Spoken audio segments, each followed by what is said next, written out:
Is Congresswoman Madeleine Dean of Pennsylvania. Thank you so much for being with us. What is it you think you need to do as a Democrat this morning? Good morning, John. Good to be with you. And your reporting just began to touch the surface of the chaos and confusion that has been sown by this administration just 9 days in through this memo about a freeze of government funds. Here in my county, for example, our county commissioners put out a memo yesterday showing that they are uncertain about federal funding that has already been appropriated, by the way. This is illegal, what this memo does, what the administration is trying to do to pause this funding that has already been appropriated, passed the legislature, signed into law by the president. What they are doing is sowing confusion. And what I have to do and what my colleagues are telling me they are doing is literally answering the phone of our constituents, because they are fearful, they're worried. Will their seniors be able to remain in their housing? Will their Medicaid funding continue, whether it's for children around SNAP, nutrition, education, Head Start, for seniors living in nursing homes that are supported by Medicaid, like my in-laws were for many years. This is sowing such confusion. Our phones rang yesterday like never before. And what we are trying to do, and what we as our caucus Democrats in the House will do, is to assure the American people that what the president has done through this memorandum is unlawful, and try to reassure them that the funding will not be interrupted. But really, we call upon the president to reverse course. This emergency meeting called by the minority leader, what do you expect to come from that? What tangible action items? Well, I do like the way that it was laid out in terms of the three-pronged approach. This all will have to be litigated, and we have to be really clear that what this administration has done is not legal.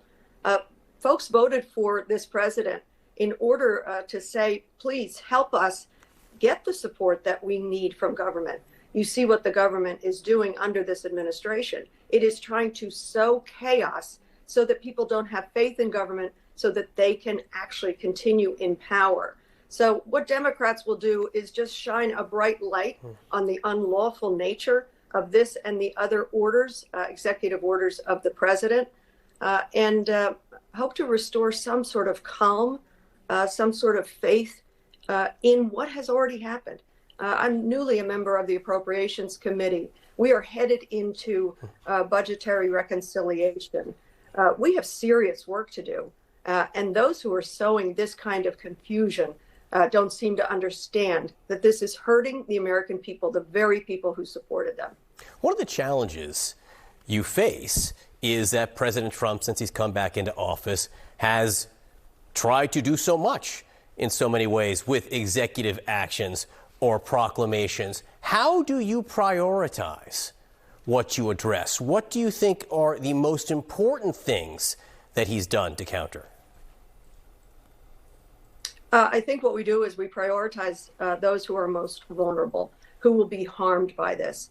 And I don't know a single constituent of mine who will not be in some way impacted or harmed, whether it's around housing or infrastructure, education, nutrition. It just is so far sweeping. But I think our job is really to shine the light of truth on what this administration is doing. Take a look at day one of this administration. The pardon of the January 6th defendants, the criminals who attacked our Capitol, who tried to interfere and did interfere for a time with the peaceful transfer of power, who beat police officers. We have to just shine the light of truth on what that is. What that was President Trump pardoning himself. Pardons are usually about empathy and compassion and mercy. That's not what this is. What the president is doing lacks any kind of compassion, mercy, or lawfulness. So what Democrats are tasked with doing, and I will say, John, I can say we are doing it in a very unified fashion, and a minority that is just 2 or 3 votes, as you know, to a very fractious Republican caucus. We will continue to shine the light of truth on what is lawful and what is not lawful. Congresswoman Madeleine Dean, coming to us from Montgomery County in the Commonwealth of Pennsylvania this morning. Thanks so much for being with us. Kate?